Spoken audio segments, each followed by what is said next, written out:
Patuloy na sinisikap ngayon ng Meralco na kaagad maibalik ang supply ng kuryente ng kanilang mga customer na naapektuhan ni Bagyong Uwan. Gayunpaman, sa mga lugar daw na nabaha kung saan din nagbagsakan ng mga poste ng kuryente at nasira ang linya nito, ay posible pang abutin ng 2 araw ang pagsasaayos. Alamin ang kabuuan ng balita mula sa report na ito. Iniulat ng Manila Electric Company o Meralco na bumaba na sa 197,000 na customer nila ang nakakaranas ngayon ng power outage pagkatapos manalasa ni Super Typhoon Uwan sa malaking bahagi ng bansa.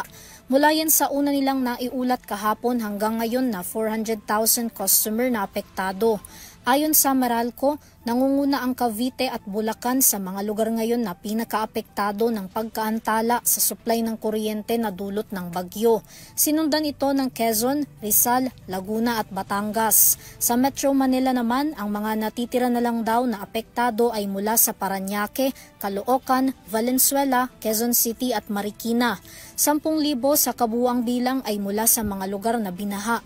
Ayon kay Meralco spokesperson at Head of Corporate Communications Joe Saldariaga, karamihan sa mga naipaulat na sanhi ng service interruption ay dahil sa mga bumagsak na poste at linya ng kuryente na naapektuhan dahil sa malakas na hangin at buhos ng ulan na dulot ni Uwan.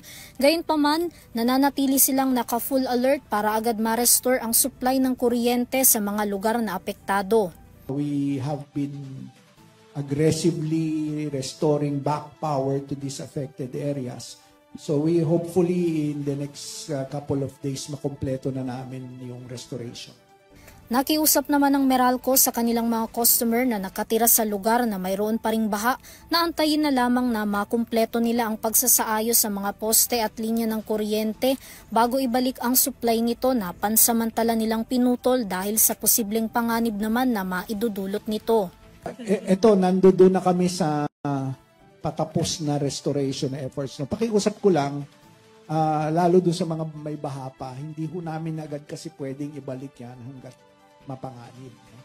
Dalawa yung kinoconsider namin kailangan masiguro namin yung safety, yung mga customers namin, at saka syempre yung mga line personnel namin. But rest assured, tuloy-tuloy ho yung trabaho ng Meralco, 24/7 naman po kami, round the clock. So sa tingin ko, makukumpleto namin to within the next 2 days. Siguro mahaba na yung 3 araw. Samantala, nagpaalala naman ang Meralco sa publiko na iwasang maniwala sa mga kumakalat na fake news online. Nilinaw din nilang walang system-wide power cuts na ipinatutupad o ipatutupad. Bago rin daw sila magsagawa ng pagpuputol sa linya ng kuryente dahil sa posibleng panganib, isinasangguni muna nila ito sa lokal na pamahalaan na nakakasakop dito. Para sa EuroTV News, Vanessa Cleofas, sumasaludo sa bawat Pilipino.